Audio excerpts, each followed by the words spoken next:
When these guys come back to you in the off season, someone like Kevin Love, for example, who could pick anyone in the world to train with, what's his contract roughly worth at the moment at the Cavs? 120 million. Right. So he's got a bit of cash and he can do whatever he wants, let's be honest. Why do you think they keep coming back to you in the off season? And what are some of the key considerations you implement with these guys, whether that be basketball or NFL and even some of the baseball guys?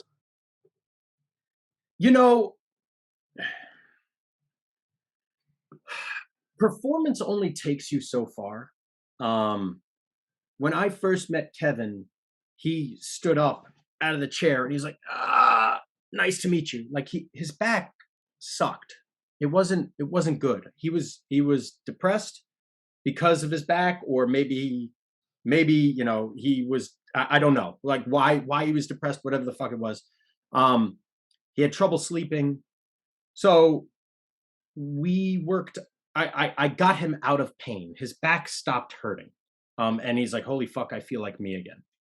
But I mean, results only get you so far. And I happen to be like a little bit of a neurotic twat when it comes to like doing things a certain way. And over the years, I've had to learn to chill because I can be very, very overwhelming. So they come back because of the relationship, I think, like, because if I'm too over the top, I'll chase you away. If anyone is. Some people like that on top of you type behavior, and most of the pros do not. They get enough of that. They get enough of that elsewhere. So I think I have a little bit more chill now than I did in the past, where they'll come back to me because I mean, they know that I know my stuff, but there's tons of guys that know their stuff. I happen to work well within the boundaries of people's I don't know, comfort level, comfortability, or I mean, even ability, right? So there's certain stages in guys' careers as well where I need to know, and this is where I've fucked up in the past as well. I need to know where they genuinely are rather than where they say they are versus where they want to be versus where they're capable of being, right? So if I have a guy who's an up and comer and he wants to make it and he's struggling, well, there aren't many excuses for you, motherfucker. You got to do every fucking set, every fucking rep, and it is what it is. And you got to suck today's dick because that's just who you are, where it is today. And whether you like it or not, whether I communicate this the right way or not, it's irrelevant because if you do it the wrong way, you're just going to get cut.